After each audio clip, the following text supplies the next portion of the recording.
So it's sharply 4 p.m. So good evening, everyone. SJB School of Architecture and Planning welcomes you all to our webinar series. SJB School of Architecture and Planning is proud to announce this webinar under the patronship of His Holiness Sri Dr. Nirmala Nandanatha Swamiji and Reverend Sri Dr. Prakash Natha Swamiji. We thank our Dean, Dr. M. N. Chandrasekhar, for his constant support and encouragement. Also, we thank Professor Shilpa Madan Gopal for initiating this webinar series. We appreciate all the registered participants for showing your interest in today's webinar. So, introducing the coordinators.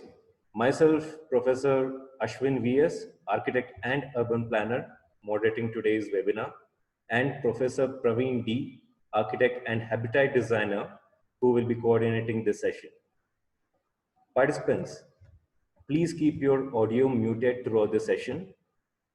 For both Zoom as well as Facebook Live participation, please type your questions in the chat box. Your questions will be attended at the end of the presentation.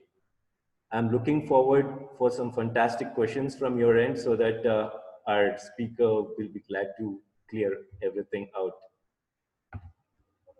Now that we are talking about the speaker for today's webinar series, I would like to take the pleasure of introducing today's resource person, Mr. Hamshavardhan.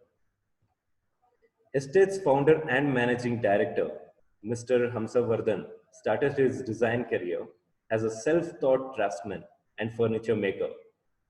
He did his formal training in interior designing at Edsweill Jensen and Nicholson's Academy, which set the pace for a professional design career. He trained under several renowned architects and architectural firms like architect Omar Nissa, architect Edgar Demola, and C&T Architects. I hope most of the architects and students who are present here in today's webinar might be knowing all these renowned architects and architectural firms. His first venture was called Design Unlimited. He has been a part of a Research International, which is a super group which deals in ideation on concept development, which gave him an opportunity to express his creative thinking with some of the best Indian and multinational companies, such as TVS, ITC, Procter & Gamble, and others. Estate's business include prefabricated high-tech fast-track construction, compact space-saving studio home solutions, customized interior and furniture manufacturing, and skill development through Estates Academy for Skill and Trades Private Limited. Thank you, sir, for accepting our invitation, and the stage is yours.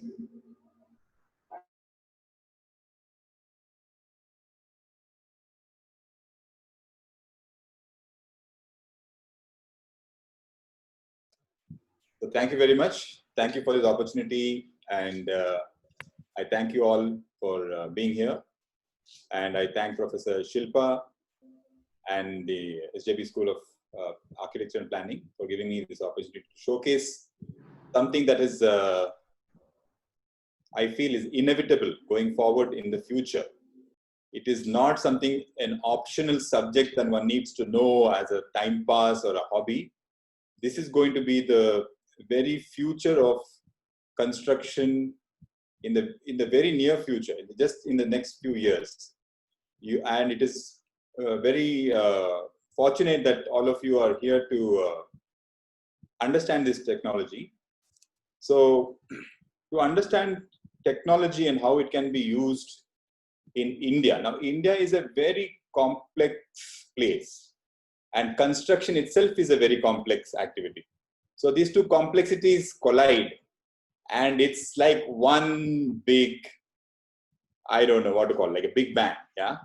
So you need to learn to navigate through many, many things. Technology is just one aspect. So we need to navigate with such intricacy, interconnected society with so many prejudices and so many preconceived notions that it is going to be a tough challenge for all of us to make an impact. And we should consider this as a nation building attitude, that it's our nation, it's our responsibility to take this nation forward. Nobody's going to come and help us. And this is the way we are wired like this. So we need to be able to navigate through this and reach the right spot. So this is what it is. Now we are talking about the future of construction, but you might be disappointed that the technology that I'm going to show you is not at all new.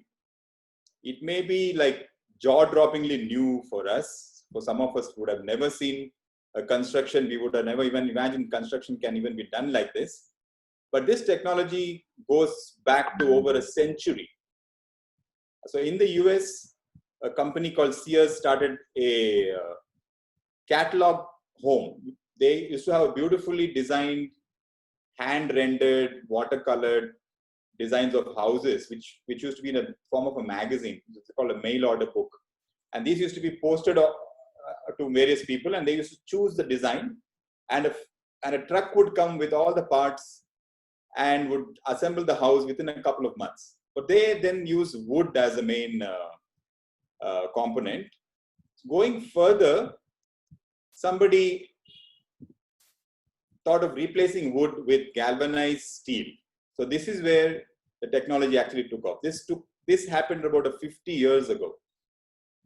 And going forward, when computers came into the picture and AutoCAD and such other computer-aided design came into the picture, CNC machines came up, then even the manufacturing of these components were automated.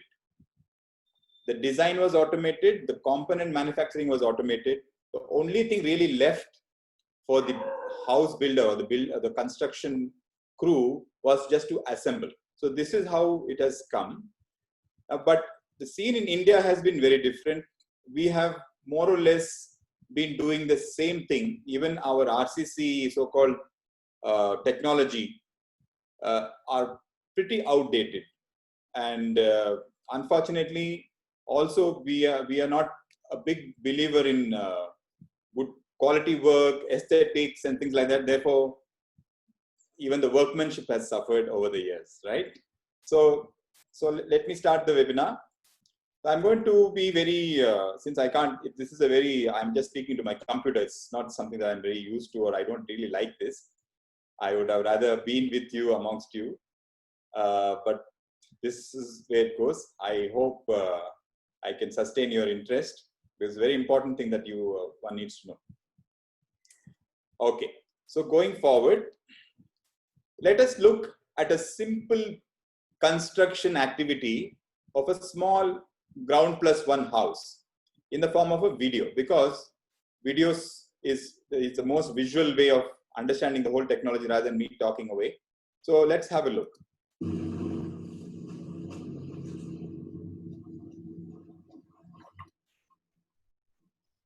So you notice that two people have just carried a 20 foot by 8 foot panel. So that is how lightweight it is.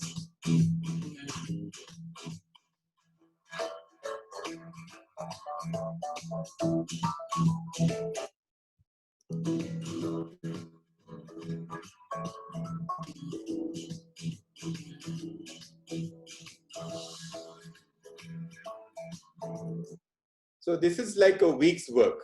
So there it says días, it's in Spanish. It just means 7 days, right? So this is how fast and how simple. There is hardly any people there, and it's just five people who are doing this entire work. So let's jump forward. Day 14, day 23, day 47, day 55, and day 58. And as you can see, in about less than 2 months, this house was ready, including the compound wall and the painting, but there is some more stuff yet to happen. So this is how this technology works. So of course, that was a very simple, small house. But this technology is not in any way restricted to small projects. You can see in this hotel project that a large turnkey construction, multi-story construction, how it was done using this. Sorry, yeah.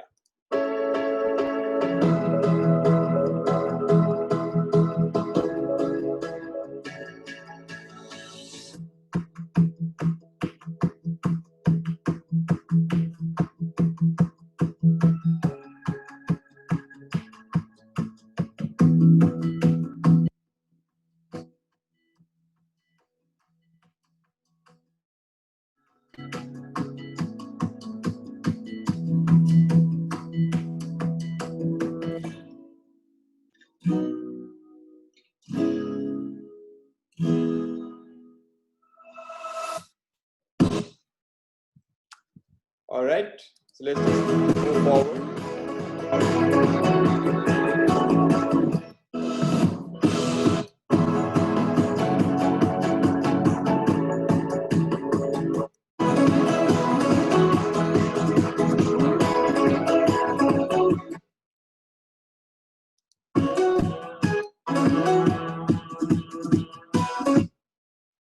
So you notice that such a large project was the entire wall panel assembly was completed in about 17 working days with just 6 people working.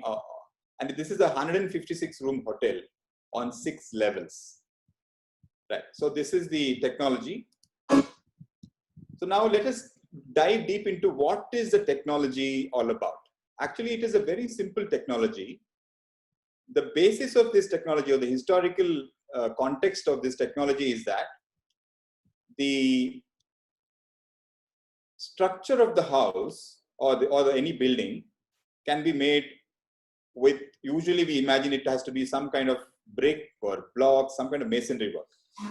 But in the colder temperate climates where there's abundant wood available, from very many centuries ago, people started building using wood as the basic structure.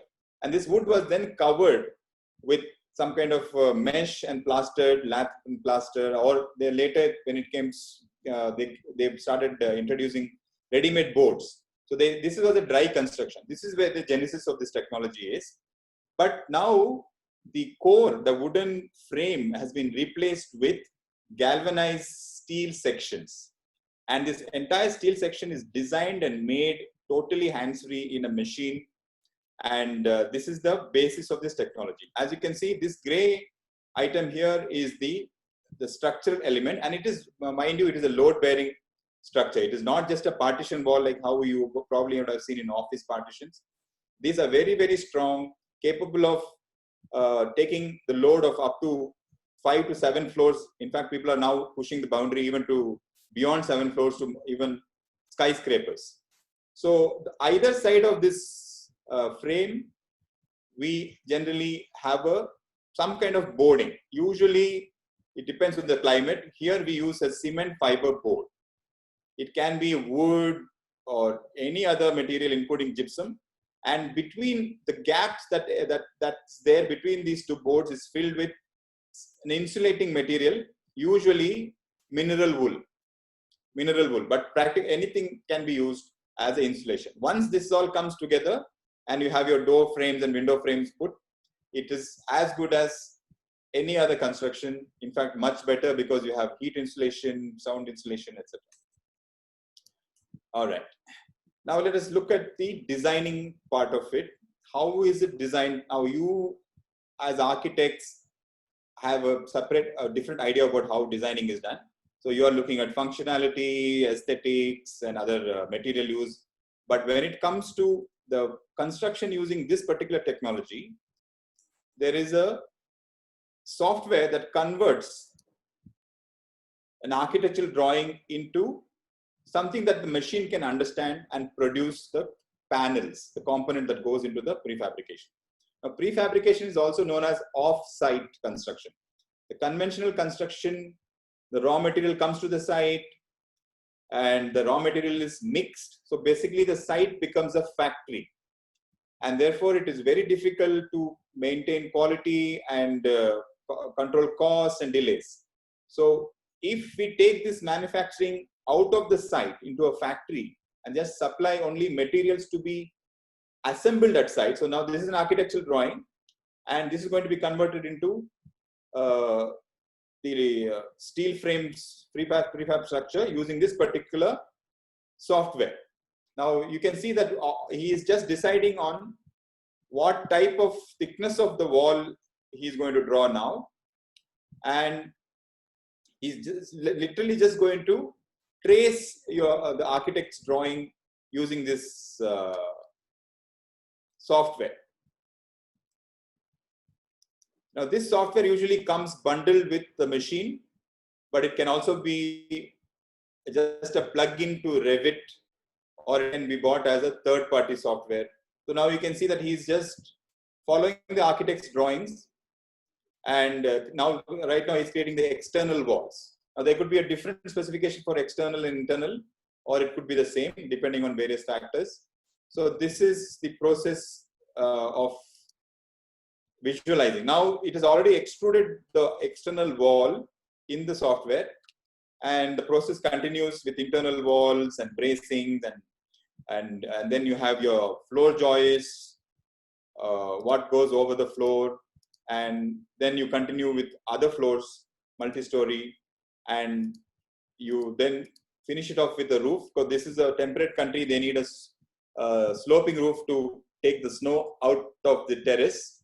So most of the places where there's a snow, you will always see a sloping roof like this. So this is the technology that happens first. Then you get a set of drawings. Each wall is converted into a piece of a panel, and the panel is a drawing.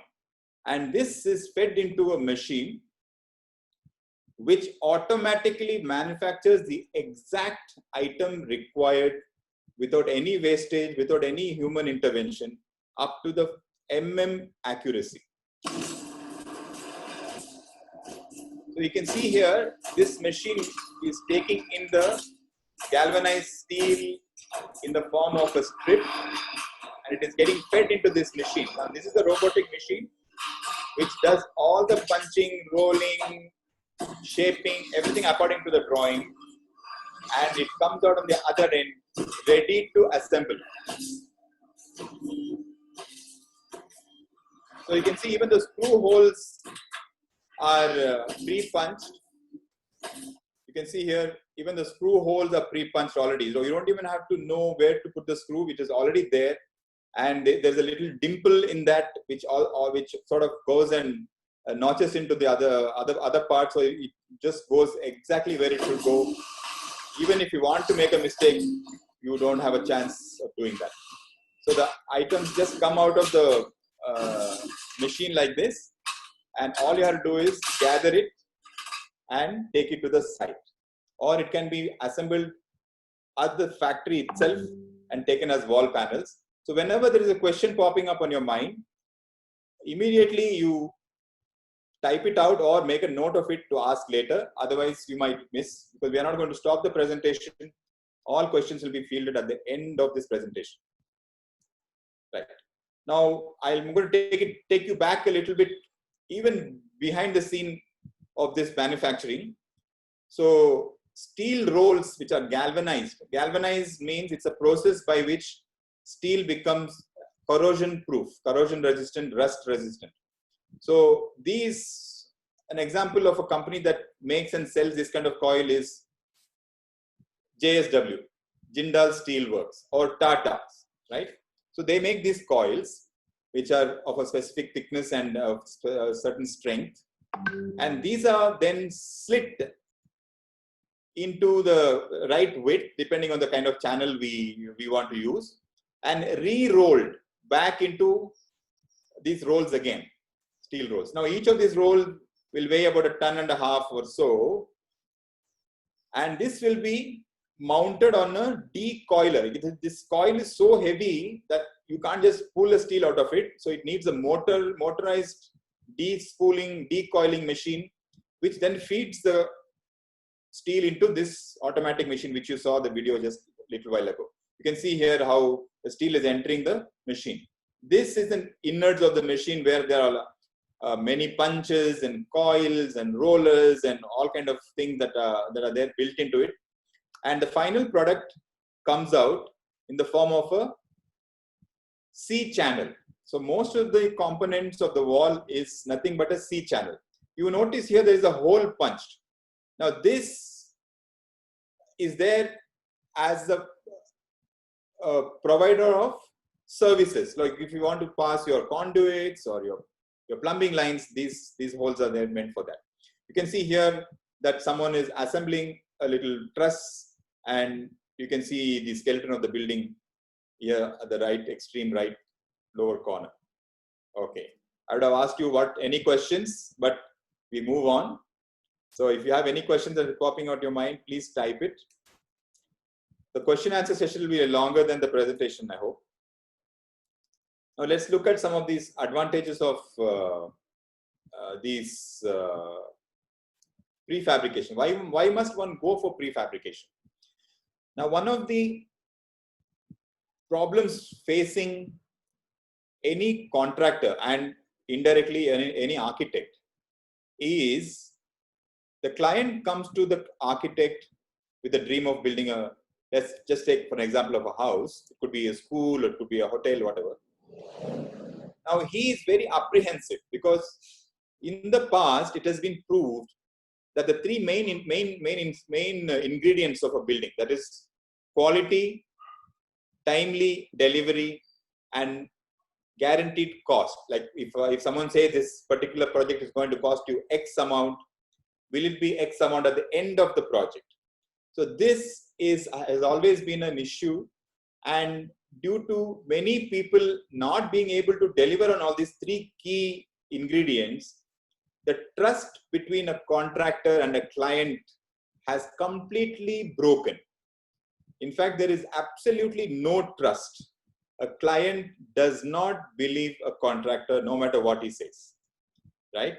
Now, this is partly the contractor's fault, but majority of the fault lies in the technology, because the way we build the house requires extremely dedicated people who are highly skilled, highly experienced, faithful, come on time, work without goofing off.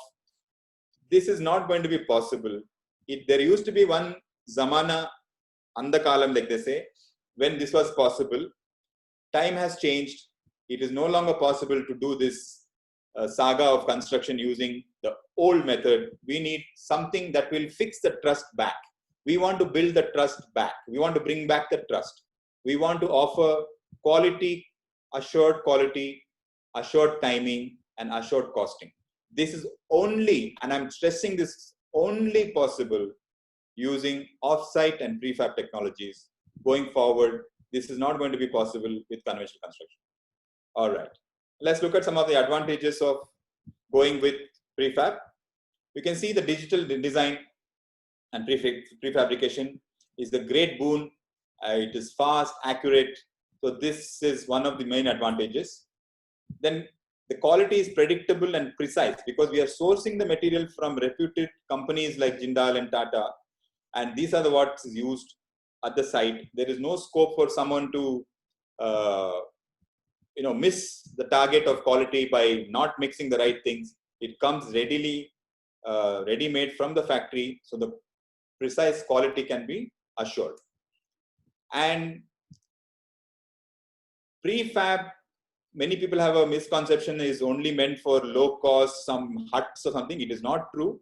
Prefab is suitable for all type of houses in any type of terrain and in any kind of climate. In fact, it is more suitable for an earthquake prone area than conventional construction. This can be designed to withstand hurricanes, cyclones, winds, rains, and all type of climate. And it is sustainable technology. Now you might wonder, how come what I saw earlier, it all involved big factories and steel and all these things. How is it sustainable? Because it's sustainable at very many levels. One of the things that it is sustainable is that it is recyclable. The materials that are used the main structural elements can be melted and recast into a car or another house, or in fact even dismantled and rebuilt.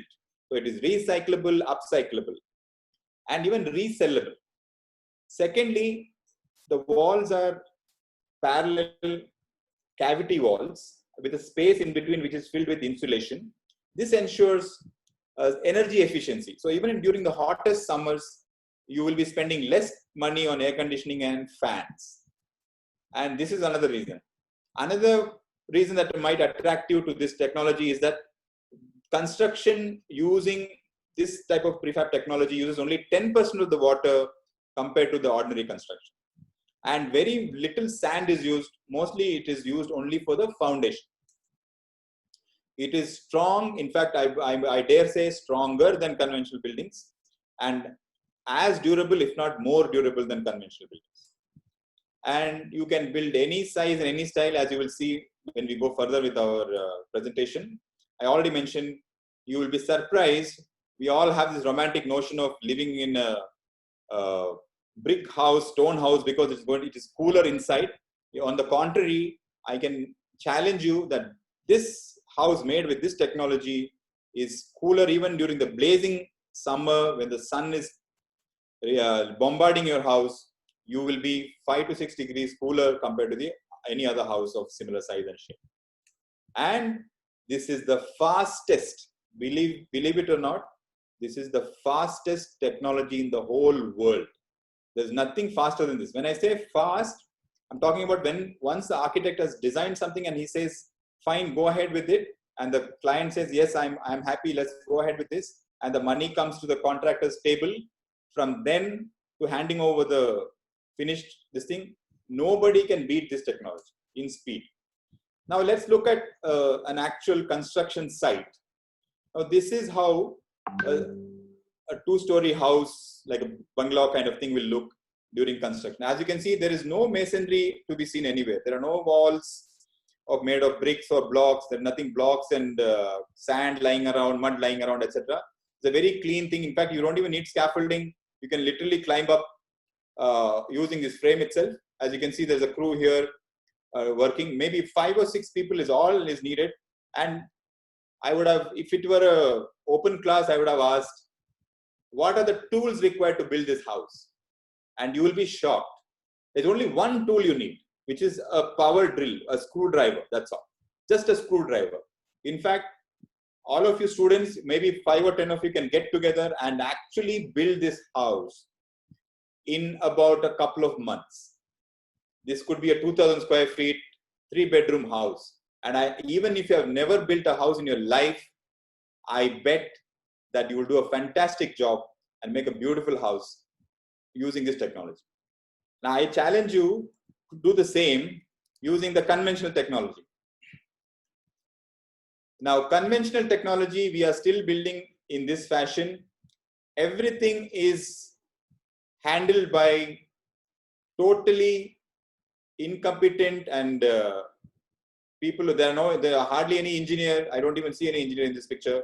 So this way of building forces the engineers to over-design and suggest extreme amount of reinforcement and concrete strength, because he needs to have a safety valve, like they say, is this safety component has to be very high in order to make sure that this building stands.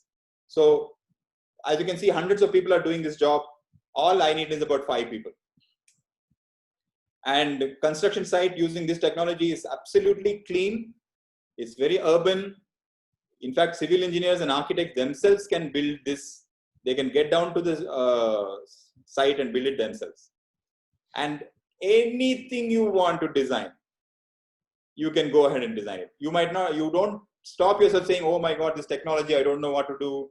I don't know if it is modular, this, that, what is the length, what is the depth, what is the width. You don't have to worry at all. Just let your imagination go free. Design it any which way you like. And this technology will support you as architects to make your dream design come true without any hassles. Okay, now let's look at some quick projects to get an idea about. Then we move on to question answers. Now we are looking at some smaller projects.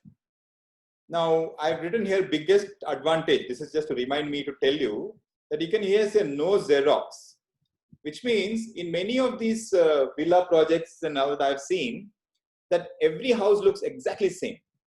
And for me, that is like suicide. I would not buy a house, or even if someone gave me a free house there, I would not be able to live there.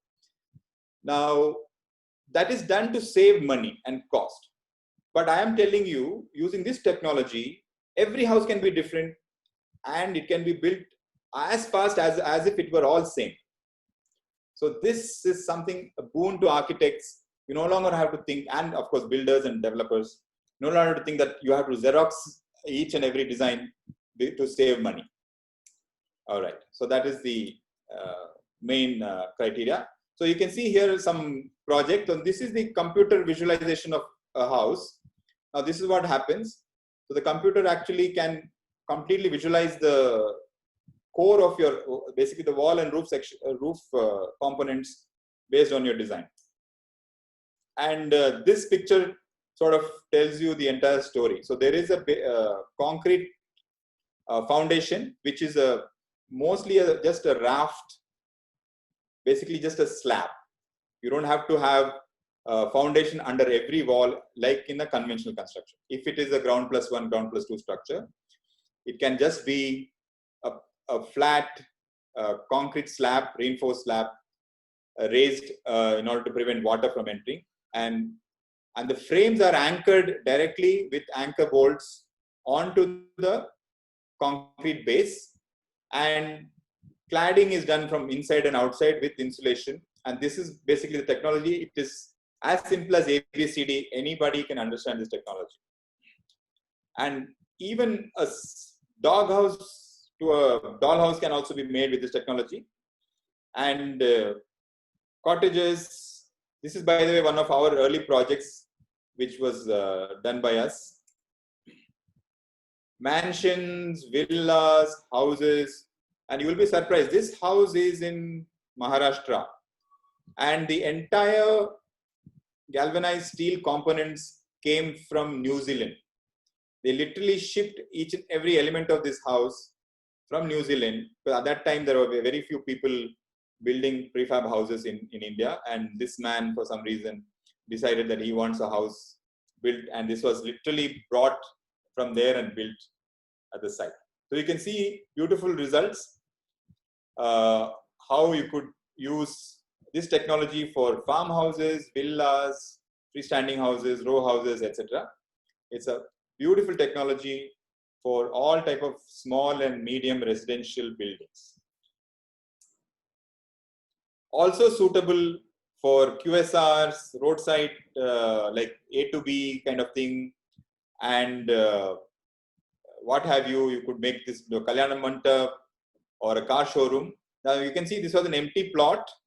This whole structure was built and finished and ready for business in less than 2 months. There is a whole lot of thing you can do to enhance this look of the building by using practically any and all cladding that is available out there, including some that are not available. That's why I've written more.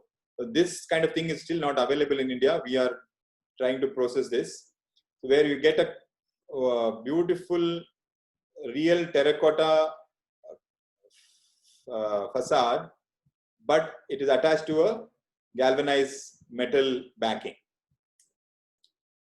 And our good old ACP can be done, like you can see here, this Ford showroom, or it could be one of those other cladding material like WPC or any material, including real wood, or it can be cement panels that are made to look like wood, or it could be metal sheets and corrugated metal sidings and puff panels, or it could even be real bricks. So in this particular project in UK, the entire structure is already built with galvanized steel, and a veneer, a skin has been built around it using real bricks and nice joint you can see the detail of this for those who are interested how this works. Basically, the galvanized steel frame with insulation and board is already there. Onto that, a brick veneer, this is called a brick veneer, is built up with occasional attachments to the frame so that it doesn't fall off. We can also go for stone cladding, wooden cladding, etc. So this is about finishes. Please note down your questions. Now let's look. Professor Shilpa was very keen that her student understand this technology and how it is very, very relevant to our very big problem, which is housing. Now, housing is a huge problem. And the requirement of housing, like we talk about 2 crore houses and all that, is humanly impossible to complete using ordinary technology. It is just not possible. It will take us 10 years to build 1 crore houses. By the time the requirement will become 10 crores. So only technologies such as this can deliver on this. So you can look at this mass housing, low rise, ground plus 3, complete. This entire project was completely made using prefabricated galvanized steel technology. Right? You can see this can also go low rise to mid rise. In this particular case, there is a ground plus 5 floors using galvanized steel. When the plans are exactly same in all the floors, we can build without any other help with any other kind of structural elements. You can see an actual picture of a construction. It's also a good time for us to look at how this actually works. So you can see here, galvanized steel frame forms the structural as well as the wall system. The wall and the structure are both galvanized steel. This LGS means light gauge steel. And it is clad, it is covered with fiber cement board. That's all there is to it.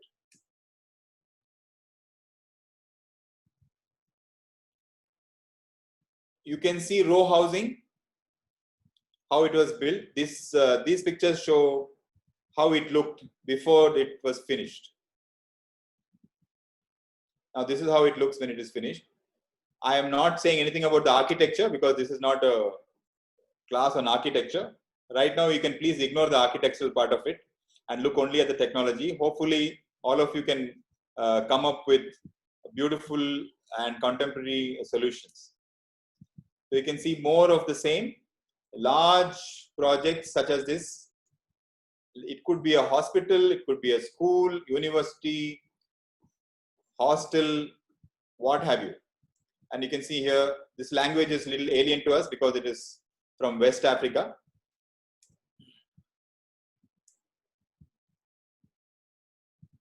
Right. You can see the scale, and so anything and everything you can imagine and not imagine can be built using this technology. Now let us look at commercial and religious projects. Now, the versatile nature of this technology, people have utilized it for even building temples and churches also. So you can see here, there is no restriction to the way you can think as architects. You can have domes, arches, pointed arches, whatever is a church, right? Now this is this will become an important feature in going forward with social distancing required. Every church and temple needs to stretch out a little bit, and this technology is a good option for that. Please make note of this. Corporate building, shopping complex, etc. Okay, so anything, I don't want, this is not about an architecture, I just want to show you possibilities. Now, there is one more very interesting aspect that I would like you to make a note, is that galvanized steel by itself is not always can be used in all projects. Certain project requires us to use two technologies together. Then when you use more than one technology, it's called hybrid. So in this case, we are using light gauge steel along with other materials. Let's look at some of the materials that we can use. So it could be bricks itself. So you can have a brick structure where you intervene your brick structure with galvanized steel. The lightness of it can be utilized to create beautiful structures and architectural solutions for many, many problems. This is a very good solution. It can also be that you are using stone as your main construction, but the roof, you don't have to worry about putting heavy concrete and then shuttering and all that. Galvanized steel can come in only as a roofing material if that is what you wish. So here you can see the hybrid nature of how methods and technologies and material together to achieve the end results. Now, this is a building in Jammu. It's an apartment block of ground plus 13 floors. Now, because it is seismically, that is earthquake prone area, this technology is absolutely the best suited there. And a structure like this cannot be built using only light gauge as of now. Therefore, it was actually built using a combination of hot rolled steel, that is PEB hot rolled heavy gauge ISMB steel, and all the interior and external walls were made using galvanized steel prefab walling system. So this is the way how this building was made. All right. Now I have a closer look at prefab construction using hybrid. You can see that PEB forms the main structural element. You can see here, and the galvanized steel frame forms the walls, and the roofing is done using decking. That is basically a galvanized corrugated sheet of 1 mm thick is laid on the whichever is the beam structure, and concrete is directly poured over it. There is no centering and removing of bamboo and other things like that. It is a permanent shuttering. You place this galvanized steel decking sheet over the beams, put a minimal of reinforcement as per the structural detail, and just pour concrete over it. And within a couple of days, you can continue with your construction.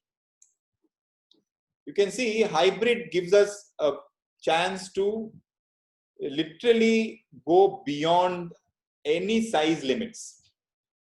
Anything you imagine, whether it is airports, stadiums, factories, anything that you can imagine and not imagine can be built using this combination of light gauge galvanized steel structure and hot rolled heavy steel.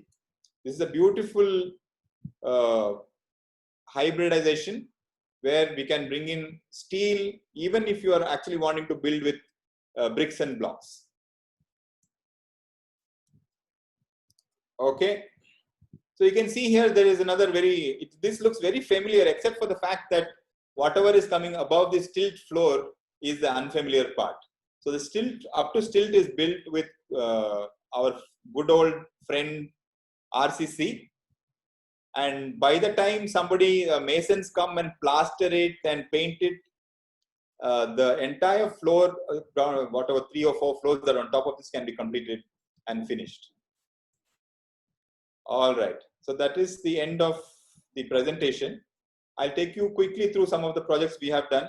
This is one of the projects I earlier started. So it starts just like any other construction. Unfortunately, we are still looking at other options because the foundation is still conventional. So we need a concrete slab. In this particular case, we had to raise it 3 feet. So we have a concrete slab here. So first we dig a little bit, build a retaining wall, fill it up with debris and mud and compact it and level it, and then pour concrete over it. All this circus was required because the design required this slab to extend out a bit. And then when this is happening there at the site, in the factory, the components are being manufactured by the machine and they're being sorted and bundled to be brought to the site. Once it comes to the site, you can see here the bundle opened, and they are assembled into wall frames, and we attach the cement fiber panels from the outside and put all the electrical, plumbing, wiring, etc. from the inside, put the insulation and cover it up with cement fiber board from the inside. And the roofing, whatever depending on the roofing design, the roofing is also placed, and you have finished project. This is just a toilet, and then you have me standing here. Toilet ek prem kahani kind of stuff. Okay. So this is a project where we built a 5-bedroom, 7,000 square feet penthouse. And this is the kind of finishes we are giving. Now, many people think prefab is low cost, prefab is temporary, prefab is not meant for luxurious finishes. All this is wrong. In fact, prefab can give you better finish than conventional construction. As you can see in these pictures, this is a finished product of one of our projects in Indiranagar.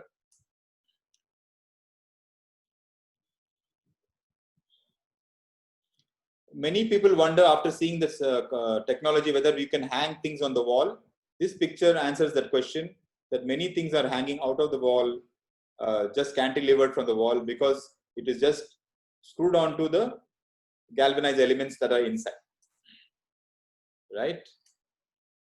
Again, I'm not saying anything about the interior style of it. It is the client's choice, but that is me again. All right, that's a window. UPVC window as part corner window of the building. All right. So, of course, my contact details are here. I think we can now look for questions, hopefully, which will be more interesting. Thank you very much. I think I took 45 minutes, which is good. Yes, yes, that's a good timing. You were worried whether it will go for an hour and a half or so. No, no. It was quite informative, and you did keep up the time. Thank you. That's fantastic. So, talking about the questions, we have a few set of questions coming up on the chat box. So, the first question would be, one person did want to ask is, India is moving towards green future. How sustainable is the style of this construction in terms of material cost, effective, and recycled after certain years? Yeah, so cost is the one element, sustainability is another element. They not necessarily be compatible. But I want to break a myth here, if you have your permission, please. Yes, yes. Now, people imagine clay brick, so beautiful, so romantic. It looks so natural. And the clay tiles, the mangrove tiles. And these are like so natural, so nice. But I am going to tell you, compared to steel, these so-called beautiful bricks and clay tiles are not recyclable. They are not biodegradable. That will never go back to earth, ever, for millions of years. You have taken beautiful clay from the lake bed and converted it into bricks, and now it is gone forever. So it is nice to have romantic notions of brick being a sustainable and all that, but I am here to tell you, I have also done ceramic technology, and I've worked as a potter, etc. I know for a fact. Why do you think we get only pottery when you dig for Mohenjo-daro or someplace like that? Because pottery is the only thing that is not degraded. Wood has been eaten up, metal has been corroded, cloth has been all gone tattered and finished. It's gone back to nature. What cannot go back to nature? Bricks, right? So this is a point. So we may be, it is counterintuitive. It is something like, oh my God, brick is no longer, no, it is not. We have been told that and we thought it is true. Now I am telling you, brick, any clay product, any ceramic product cannot be recycled. That's it, period. Metal, on the other hand, every metal can be, you can go on repeating, go on melting it and reusing it forever. That is why it is a sustainable material, right? So please understand. Thank you. There is one more question. So, can slabs be cantilevered in the existing structural frame? Yes, absolutely. Like I said, do not tie yourself into knots by finding out limitations of this technology. There is no limitation. Think freely. Let the engineer figure out how to do it. That is how I always explain. Even in concrete also, now you don't know, you just design, you say, I want this 20 feet cantilever to go out just like that without any support. Now the engineer is going to figure out how to do this and counterweight and blah, blah, blah. So similarly, do not let your mind block you from designing and thinking freely. This technology of all technology gives you a complete freedom because of it has less weight. Most of the engineering in conventional construction is done to hold its own weight. You know how heavy a single one bedroom house is?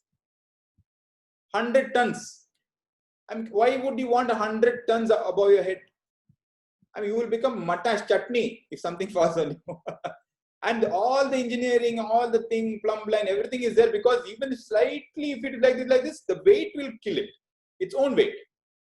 Humans are just like ants on the building. We are not designing for humans. That is all myth. Humans don't count only. Yeah, they all these Kambi and cement, M20, M25. It's all there to hold up the building itself, right? So this is why it is. Yeah. So don't think there is any restriction. Just freely you design. It is quite a very interesting questions. I guess most of which comes into most of our minds is going to be how is the cost compared to the conventional system. Yes. So I have good news for you there. Even though my presentation, we looked at all very high-tech stuff, you know, machines and digital, I can tell you that this technology has landed in India at about the same cost as conventional, which is good news. Because going forward, conventional is going to cost more. Already you can see signs. Now, all the migrant laborers have gone. Now we are begging them to come back, Banni, Bama, like that, right? So because now he's going to charge more. So when that happens, conventional construction is going to become more expensive and prefab construction will become less expensive like it is in the West. All right. We had to wait for COVID to happen for this to be realized, but this is what it is. So currently, good quality conventional construction, good quality prefab construction, they are more or less the same, which is the good news. But if you want to build in numbers, by the time the conventional construction person has finished 20%, I can give you a finished product for the same cost. Isn't that great? So you save 2-3 years of your life. So that way, in India, there is a problem how we assume, how we value something, or our notion of what we call the value itself is different. We don't have a long-term vision about money. What we spend now is only what we count. If I tell you that this is going to save you energy in the future, this can be recycled, this has salvage value, type. So you want to only save money now. So long term, this technology all over the world is considered 20 to 50% less than conventional. But right now it is at the same line. Yes, Ashwin.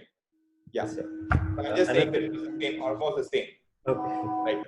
Yeah. There's one more interesting question, sir. How does the extension to the building works after a few years, and in terms of additional floors or making cantilever slabs? That was almost the same question as the first. Yeah. So don't agonize over the cantilever. It is just a technology that that the engineer will handle. You know, coconut tree is also a cantilever. It goes some 50 feet and with so much head weight, like all the coconuts and the fronds are on top, right? And it's one slender thing coming down and it's just anchored by one bulb at the bottom. And it sways in the wind and all. It stands, right? So don't worry about cantilever. Cantilever is anything. If you just stick a pencil into a soft earth, that is also cantilever. So not to worry about cantilever. As far as additional floors are concerned, this technology is a boon, God's gift, because it is fast, it is light, it is dry, no mess, no plastering, no pouring water. So before your neighbor has come back from his quarantine, your house is ready. or whatever that additional floors are ready. So it's absolutely marvelous technology for adding floors. Like the one I just showed you, the house was actually, there is a 3-floor building already built. We added 2.5 floors above it to as per his requirement. Okay, now I'm going to take a question myself. Apurva is asking, how does this technology perform in basements and subterranean spaces? I think it's a very good question. So this technology per se is not the right thing to be used below earth. So whenever there's a contact with earth, there, as of now, masonry is the only answer. Concrete, bricks, blocks are the only answer whenever there is a direct contact with earth. So for basements and for foundations and for anything that is subterranean, we always use concrete. So we are not yet able to get rid of concrete, but it's much minimal use. So therefore it is fine. And this is how it is. So that is the answer for that. So limitations in terms of span and its weight, we don't have a limitation in span actually, but almost any span can be designed. Even if you want 30-meter span, like 100 feet of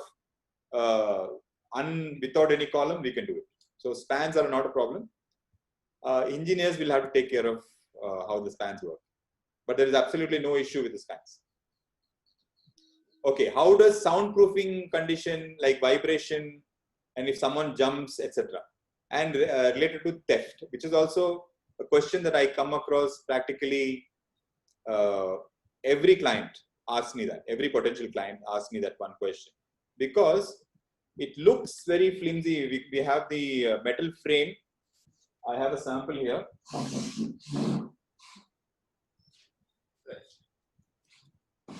So basically there is a metal frame in the middle and there are these cement fiber panels on both sides. This is how the structure is, right?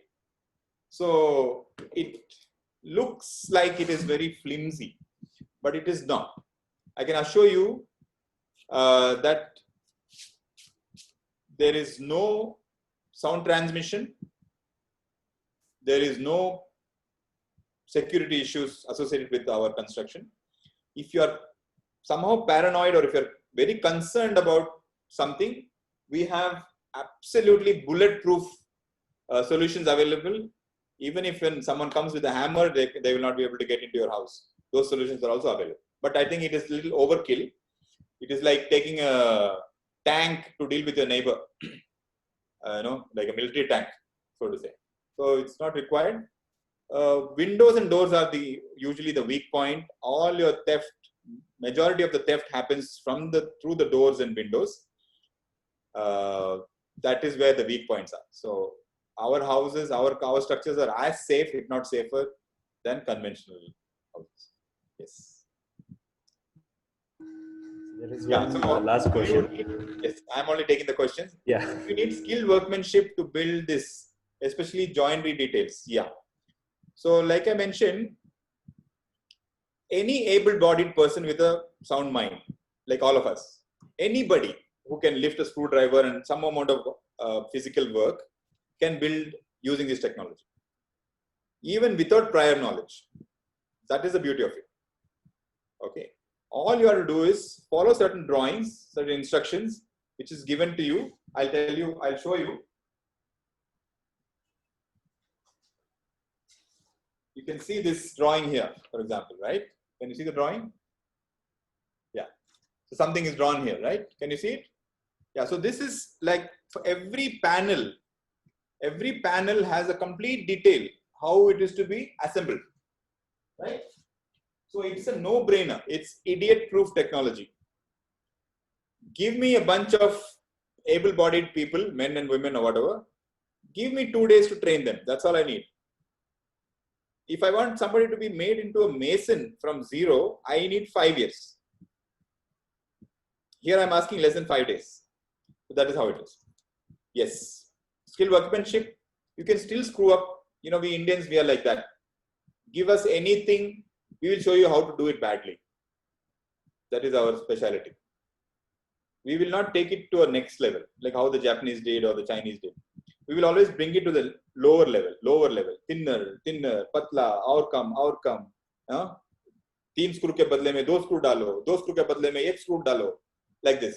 So we are always contracting, we are not expanding. And this mentality, how much, that's not going to take us anywhere. We need to spend what is required. That's it. Yep. Yes. Yeah. So the another thing people visualize, because it's made of metal, so so much metal you see in the drawing, I mean the pictures, right? It's going to be hot during summer. Why nobody asks about lightning? See, I'm only putting you all the problems forward. So, contrary to belief, the thermal mass of the walls are much less than a brick or a block concrete wall. Therefore, it retains less heat. And because the steel is never exposed, you cannot see steel in a finished unless you want it as a feature. Like you want the steel to be seen as a feature. Especially galvanized steel is not to be shown only. It is not meant to be, because it doesn't look nice. This usually doesn't look nice. But if it is a painted metal, then it looks good. Hot rolled steel, unless the architect or the person who designed the structure has decided that it has to be exposed, no steel is exposed. It's completely covered. So there's no sunlight directly hitting the metal. And there is an insulation, and usually this metal itself is very thin. So since there is less thermal mass, there is less heat absorption, and there's less heat radiation back into the house. I am telling you, people who are living in this house, we have built this house 3 years ago, they are much more comfortable than conventional houses, even though they are living on the 3rd and 4th floors, because it doesn't get heated up. So you will have sound sleep even during summer. Right. Any other? We have limitations apart from substructure, if any. Okay, other things like where are your factory located and blah, blah, blah. Any other questions have come? Anywhere else? Yes, sir. What is the total thickness of the exterior wall? Those are all almost the basic questions. Yeah, so that changes, but the average channel that is generally used for most of the construction is about 90 mm wide. And then we add the cement fiber panels on both sides. Altogether, it's about 120, 150 mm, about 4 to 5 inches in that range. 4 to 5 inches thick, both interior and exterior walls, right? So limitation, don't go on harking about the limitations. I'm challenging you, the limitation is all in the mind. In fact, there are more limitations in the conventional construction. You think the conventional construction is limitless. No limitation. Try to get on mason first. Then you tell me the limitations about the technology. Get a good mason. Show me a good mason who comes on time and works on the project. Isn't that a limitation? So there are no limitations structurally. There are no limitations. It's only cultural limitation which we have to accept. The fact that this house is lighter by many, many tons. If an ordinary building weighs 100 tons, this building will only weigh about 20 to 25 tons. You have a problem with that? I don't know why. Why you have a problem with that? So there is also one more question, whether false ceiling is mandatory in this type of construction. From the visual point of view, also from the wiring point of view, false ceiling becomes almost like a part of this construction. Unless you want to see exposed galvanized decking sheets, which are not necessarily so good looking, unfortunately. And false ceiling has an advantage of that you can now use recessed LED lights, and wiring can be changed. No, please imagine, understand this. There is a special advantage which only this technology has. Is future is uncertain now. We don't know how the things are going to happen, going to go, right? Now, planning made you and built with this technology, you can make changes. For example, 2 rooms can become 1 room. You can create a window where none existed before. You can completely, you can build a toilet where there was no toilet. Just imagine, it is impossible to do it in a civil construction, right? You can completely change. Isn't that wonderful? And that is why it is sustainable. Without having to break the whole thing down and rebuild, you can do a lot of things. Add, subtract, change inside, remove this wall, put the other wall. It's much, much simpler. So this kind of flexibility is not there in any technology. And false ceiling also gives us a certain amount of flexibility because of that. Now, if I want to cross over with a conduit and I want to shift the fan, for, let's say, now many times we see the fan is in the wrong place. Because the moment you shift, you're not getting gali barthaila, any the fan, the electrician, right? So these kind of things you can change. You can make a complete change, makeover for your house every 10 years. Completely, totally changed. Like even the doors, windows, everything can be changed if you like, right? That kind of flexibility is built into this. That is why it is not expensive to build, because these features are there. So you pay for the features. That's what it is. Cost per square foot. Yeah, this is a question that I always come across. So cost per square foot, I can't. So you're all architecture students. I'm going to give you a small class with your permission. Is that okay, sir? Yes, sir. Yes, sir. Definitely, sir.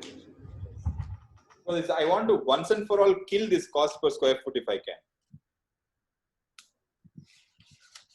Okay, all of you are there, right? Everybody is able to see my. I'm unfortunately I wanted to hook up some kind of a drawing technology, but I couldn't do it. But it's okay. We have a paper and a marker, right? Okay. You can also use the annotate whiteboard as well. Where do I draw? On the top you will get something like more. I'm not getting anything. Yeah, okay. It used to be there. It's not there anymore. Yes. Okay, that's fine.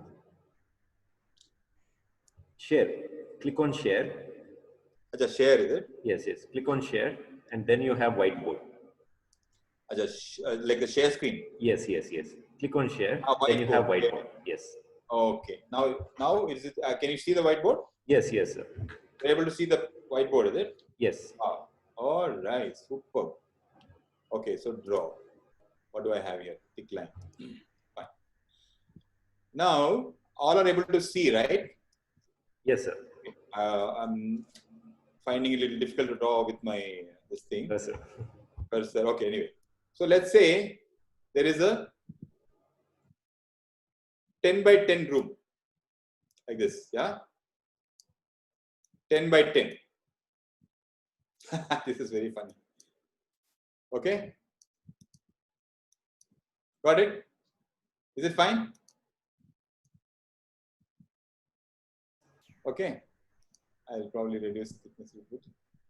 All right. So now this is 100 square feet. Okay. Now let's say there's another room. It's 25 by 4.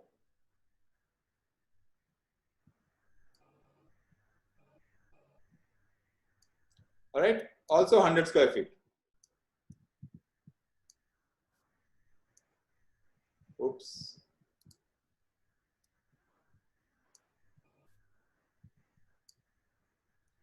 Yeah, 25 by 4 feet. Got it? Both are 100 square feet. Now to build this building, I need 10, 10, 10, 10. 40 feet by, let's say, height is 10 feet. 40 into 10 is how much? 400. So I need 400 of wall. Let's forget everything else for now. No windows, no doors, no flooring, nothing. In fact, the flooring will be same. I'll need 100 square feet of tile for this, 100 square feet of tile for this also. But this is 400. Okay. 400 square feet of wall. 400 square feet of wall is required for this. Okay, to build this, I need how many square feet of wall? 25 plus 25, 50. 4 plus 4, 8. 58 into 10. So that is how much? 580. Okay. 580 feet of wall is required. This is 400 feet of wall is required for this.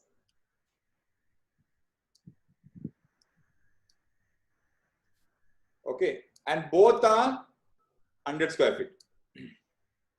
Both are 100 square feet.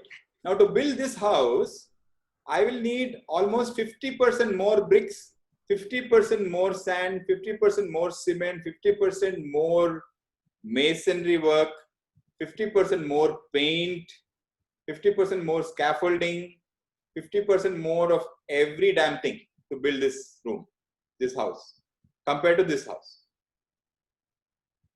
So I will be spending 50% more to build this. Okay. Yeah. You can take a screenshot of this because it is not possible to ascertain the cost by just looking at the square foot number. Square foot, it doesn't mean anything. It can mean this room or it can mean this room. How do you know which one we are talking about? So unless you have a plan with all the details, then you analyze it, only then it is possible to cost it. Now, this is very simple. And I can stretch it further. I can make it 100 foot by 1 foot room building.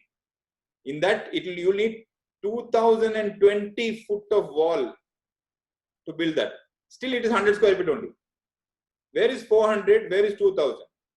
So, there's another funny thing that you can do.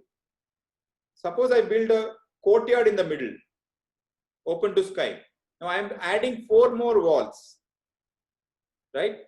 So, I'm incurring more cost. 4 more walls, 4 more that much of foundation, everything. But in your mind, square foot has come down because that courtyard is not counted, right? So if I make a 5 foot by 5 foot courtyard, 25 square feet you're going to minus from my bill because 25 square foot is not there, no, it is courtyard. So I have to add 4 extra walls of 5, 5, 5, 5, 20 by 200 square feet extra wall. I mean 5, 5, 10, yeah, 10, 10, 20, 200 square feet of extra wall, which means I'm 50% more work I will do. You will pay me 25% less money. So it is totally illogical. You cannot, you should not ask, should not give, you should not even talk about square foot. Square foot is a myth. It's mythology. There is no logic in it, as I demonstrated to you. Unless you challenge me, let anybody challenge me. No, it is not like that. 25 by 4 room also costs the same thing. 10 by 10 room also costs the same thing. Both are 100 square feet, both will cost the same thing. How can it be possible? Because I showed you 50% more material and men and labor and everything, paint and everything is required to do the other room, right? And in architecture, there is no square room, there is no long room. It's all one mess of all kind of stuff, right? It's got opening, it's got 3/4 balcony, you have something else happening. So do not quote square foot. Do not accept square foot. Square foot should be demolished. Square foot is a vague budget you can give. There is no basis of any scientific, logical methodology involved in square foot costing. I have found amazing results coming from almost 2 similar looking houses. This one is costing 2,000, that one is costing 2,200 for almost inexplicable reason. This is the reason. So square foot doesn't work. If you're buying cloth, meter, yes. 40 inch panna, 1 meter gestu, 2 meter gestu, that is fine. But for construction houses and any building, you cannot quote a square foot without knowing what is it that person wants to build. Can a house with 4 windows cost the same as a house with 2 windows? Not possible. So how do you say what it is? How much it's going to cost? So probably if I can ask you, kind of ask you in another sense, probably we can take one of your project and compare it with the conventional technology. Then I already told you, we are comparable with conventional construction in terms of costs. Even though we are delivering many more advantages. That another thing is using prefab walls are thinner, so you are actually getting more for the same money because the carpet area is more. It could be 5 to 15% more carpet area because of this. So I think we Indians, both architects, builders, clients, all that, we have to get out of this price trap. It is a poverty mentality that we have not been able to come out of. Maybe because we have been ruled by Britishers and we are made to feel like a second-hand citizen. I don't know what it is that we are the only thing that we know is how much. That's all the question we ask. Never we ask anything else. कितना होगा? हाँ, अरे वो बोल रहा है 1200, आप बोल रहे हैं 1400, like that. 1200 क्या? 1400 what? Like it doesn't make any sense to me. But when you go to buy a car, you're not asking सबसे सस्ता कार दिखाओ. You're not asking that. When you go to buy a shirt, you're not saying सबसे cheap underwear दिखाओ. ऐसा नहीं दिखाया. We select. We say ये नहीं चाहिए मुझे और बढ़िया चाहिए, and we are willing to pay for it. When it comes to construction, the least is the best, and we all get cheated because the clever contractor will give you the lowest price, and you are forever married to that man and his miseries. You will not finish. He will not finish your house, and at that price, you will not get your house also. So this is our. So we analyze the plan scientifically. We take actual measurement of this many walls, this thing, windows, square feet. Then we give the cost. But we are forced to spell out. So we say 2,000 rupees, sir, one manege, 2,500, 2,000. Either we keep saying something vague because now what to do? This man is going to leave us and go if I don't say something. I can't take this class to every client. And even if I do, they're not going to buy it. So it's like that. So to summarize, a conventional building cost of 2,000 rupees would almost be equivalent to the cost of Yes. the Almost the same. In spite of all the advantages and the better quality assurance and everything. So yeah, filling material. I may not have spent much time on that. There is an infill between the two skins, right? The two fiber boards, cement boards. That infill is generally here nowadays we are using mineral wool. Mineral wool. Now mineral means it's like a stone. Basalt, B-A-S-A-L-T. Basalt is a kind of a mineral, like a stone. Yeah, that is melted, and then it is blown into fibers. Like our sugar, sugar candy is there, no? On a stick, you have that little cotton candies. Cotton candy. Yes. So that cotton is made with sugar. So you melt the sugar and blow it.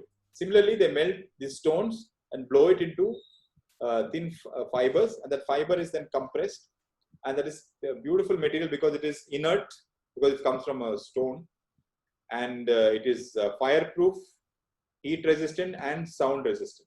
So it provides all the three things. All people also use, especially abroad. We are not using it because cost is more. PUF, PUF, polyurethane foam. Generally, they spray that before they putting the second board. That expands and it gives a very nice, rigid and impenetrable surface, but it costs about 3 times more than doing this. So we are not doing that.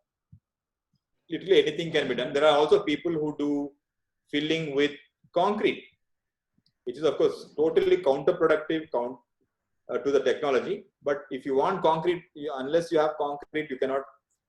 It's like our curd rice. Even if you go to a 5-star hotel and have pasta and caviar and all that, at the end of the day, you need one tair sadam, curd rice. So it's like that. So unless we see this tair sadam, which is concrete, we feel construction agila, seri hogilla, like that.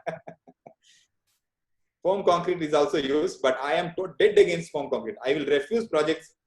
People who say put foam concrete in between. I said, please take a walk, go to somebody else. This is a dry construction. If you don't like it, it's not for you. Yes. There's one more question related to structural design as Yeah. well, the previous one. So it says structural design to be considered for steel columns and deck sheets slab for structural engineer, or your company will do entire structural design. How it works? Yeah, we believe in a service, total service. That means from whatever it is that you're coming with, either you're coming with a finished drawing or just an idea, to handing over the finished house key to you. You don't have to do anything. We do everything. All the engineering, all the imagining, all the managing, project management, construction management, material management, how things, workmanship, sending there, all that we do. And all structural designing is done by highly qualified structural engineers of a minimum of 10 plus years experience. We don't experiment with those things at all. So whatever the engineer says, we do. So very nice question. It is like, how are the fire norms dealt since steel is the major component? Yeah, so we can design it to resist. So there is usually fire rating comes in the form of hours, like 1 hour fire rating, 2 hour fire rating, like that. So if the fire rating is required, mandated, then it is possible to get to that code. Otherwise, 1 hour fire rating in you know what 1 hour fire rating means? There's a fire for 1 whole hour in it. I mean, where will you be? You will become long ago. You would have become kebab and ash and all that, right? So yeah, building collapse. Yes, that is an issue with if there is a fire. But the components that we use are all non-combustible, absolutely non-combustible. The mineral wool doesn't burn. This the fire cement concrete boards don't burn. Steel doesn't burn. It doesn't ignite.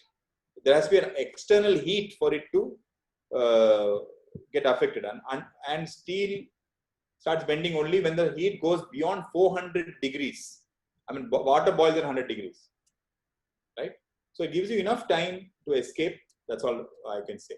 Seismic resilience is unbelievable. It is practically indestructible unless the earth opens up and swallows your house, right? So because the nature of this, the structure is such, they are interconnected, right? And it is, I'm telling you, I shouldn't be saying this, in a neighborhood of conventional houses and you are the only one who has built with prefab, you will be the only survivor in case of a heavy earthquake. So it's absolutely, and it can be designed for further if you know, for example, Bangalore is considered zone 2 or something like that. Some people say it's zone 3, some people say it's zone 1, you know, it all depends. So it's like that. And earthquake and all, you cannot write it off. It can happen anytime, anywhere. Good question. This is a very, that's why people are using this in California and Japan, all that, because of its resilience to earthquake. Yes. And there is one more interesting question from one of the students. So between the sections, filling material is used, or it can be hollow. Or what about filling foam concrete? Is it possible? That's what I already touched upon it. So foam concrete is nothing but concrete with foam added to it. The foam can be like a soapy foam made out of chemicals, or it can actually be the foam balls, you know, like what you have in your bean bags. So that can be mixed with concrete. It's all again that same Tair Sadam curd rice business. Please leave me alone. I am not interested. Yeah, it can be done, but a lot of people do it, but I am against it. So I guess we are already touching up to 5:23 p.m.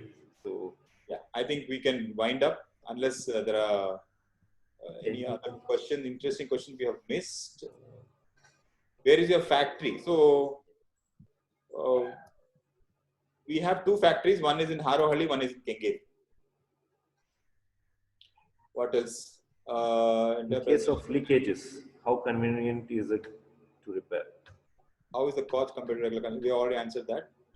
Additional floor, I told you it's a fantastic experience. I mean, fantastic technology for adding floors because it is less heavy, much lighter compared to this thing.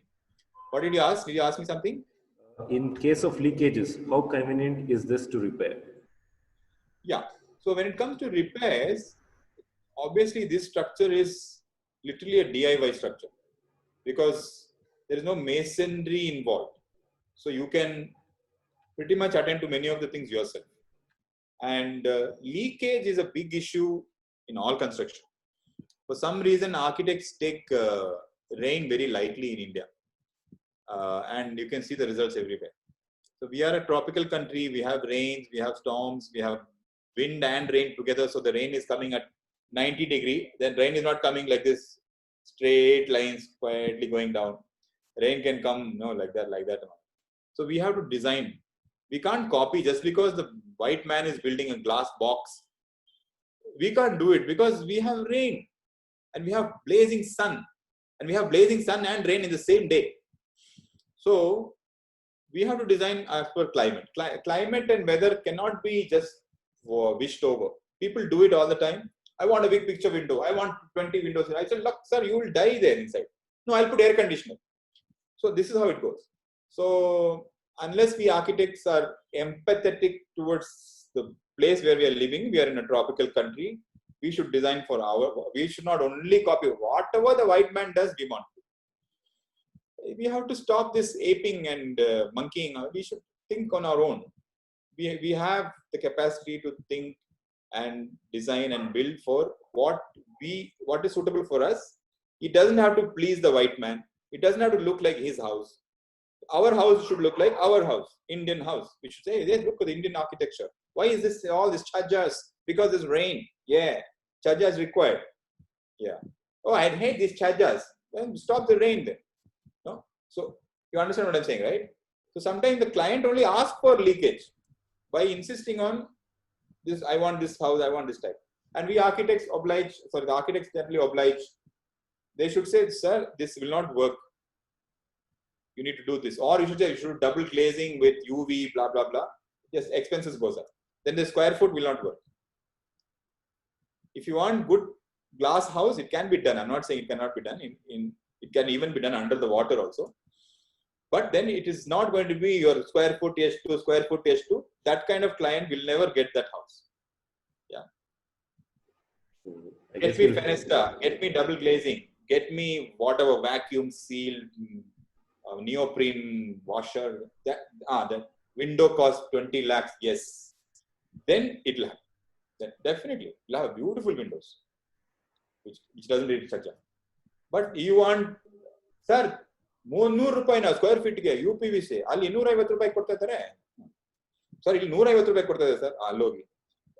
If this is the attitude, then God save you. You understand, right? So if you insist on quality, you should be able to willing to pay for it. That's all I'm saying. It's a simple equation. A lot of people have this mutually excluding thought process that something can be fantastic quality at the cheapest throwaway price. A lot of people think prefab as a free fab. I said, sir, this free fab alla, this prefab anta. Okay. We'll take one last question. Yes. So it is like, who are the structural engineer consultants who designed this CFLG? They're all trained people. Usually the machine that I showed you earlier, if you have seen it, comes bundled with the software. And there are big companies behind it. And there is mostly the engineering is already automated, but there is a detailer. Usually an engineer needs to be trained in how to detail it. There are trained engineers who do the detailing. They come with the software and the machine wherever the production is. That is how it is. Many times we even outsource abroad. Now this is the thing. This is the global village thing, right? One of my house was detailed. The structure was detailed by somebody sitting in South Africa. They did a wonderful job. Because you know how it is, right? So we just source it from wherever wherever there is talent is there. We have very highly qualified, specialized structural engineers who are doing only this, who have worked abroad and has now settled in India, who are specializing in this detailing of prefab structural design. So, right. You can come and meet me if you have a project to discuss. We can take it further. Thank you so much, sir. This was such an informative and enlightenment presentation for all who are actually present in the webinar and for also live on FB today. Great. So I can also recall us meeting in one of your sites just a year back, which we really had a hand-on experience with the students. I know. So, That is how a class should be, where I can see the people. Here I am seeing myself and I am seeing a small screen. Your smiling face is good, very, very encouraging, but it is lacking that one-on-one, one-to-one. The human interaction is very, very important. Yes. I hope we will all overcome this crisis. Yeah. And please, my last thing is to don't be afraid. It looks like there's a lot of fear about anything, new technology. This. Be yourself, study deeply so that your words carry weight. If you scratch your head, it's because you don't know something full, then you are going to become a victim of the client. The client is going to control you instead of the other way around. If you be a authority in your field, complete authority you must be, and you must aim to be a complete authority. Sir, no, this is how it is done, sir. This is the best way. You must be able to say that. You should have the courage of conviction. That will come only by deep study, reading, and understanding, and visiting sites, talking to people. Be open-minded, be humble, ask questions. This is the way. Don't be afraid. Fear is a killer. Fear kills innovation. Yeah. Thank you so much, sir. So Bye. thank you for accepting our invite and being with us today. It's a pleasure. I've really been missing interaction with students. Yes. You know, I'm not able to see anybody, but I hope they're able to see me. And please share my coordinates. I'm open. Anybody can call me or visit me to ask any question related to anything with construction, especially this technology. Yeah. Yes. So to give a short ending note, thanks to all the students who are here with us and faculty from various colleges and professionals from diverse background. And special thanks to all the entire faculty team of SJB School of Architecture and Planning for all your support and encouragement for this webinar. I hope this webinar was informative to all the participants today. We promise you with many more such informative webinars in future. Have a wonderful and a fantastic evening. So see you all until next time of the webinar session. I have a small request. Yes, sir. Please. Sometime I request you to organize. Now, our company is very desirous of opening for students and practicing architects, but mostly for students, a competition, a design competition, right? Yes. Which it's a very simple project, nothing very complicated like designing a university or something like that.